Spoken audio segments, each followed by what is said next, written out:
వివాదాస్పద the Kerala story 2 సినిమాపై high court తీర్పు హర్షణీయమని భారత ప్రజాస్వామ్య లౌకిక రాజ్యాంగ పరిరక్షణ సమితి అధ్యక్షులు షేక్ సుభానీ పేర్కొన్నారు.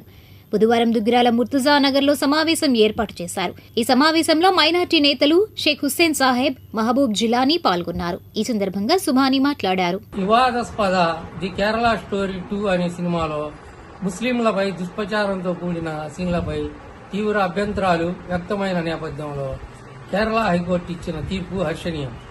మత విద్వేషాలను రెచ్చగొట్టే విధంగా సినిమా రూపొందించారని ఆరోపిస్తూ కేరళ హైకోర్టులో పిటిషన్ దాఖలు కావడంతో కేరళ స్టోరీ 2 మీద కేరళ హైకోర్టు స్టే విధించింది. ఇటీవల విడుదలైన టీజర్లోని కొన్ని సన్నివేశాలు వివాదాలకు దారితీశాయి.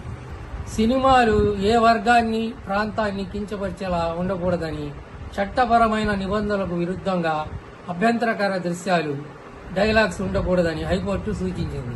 కేరళ స్టోరీ 2 సినిమా ముస్లింల మనోభావాలను తీవ్రంగా గాయపరిచింది. రాజ్యాంగపరంగా ఎవరి మతాలను వారు గౌరవించుకొని ఇతర మతాలను గౌరవించాలి. కుల మతాల మధ్య చిచ్చు పెట్టే విధంగా, వాస్తవ విరుద్ధంగా, అభ్యంతరకరంగా ఇస్లాం సాంప్రదాయం, సంస్కృతి వక్రీకరించడం దారుణం. కేరళ స్టోరీ 2 మీద స్టే విధించిన కేరళ హైకోర్టు యూట్యూబ్లో పెట్టిన టీజర్ను తొలగించాలని ఆదేశించింది.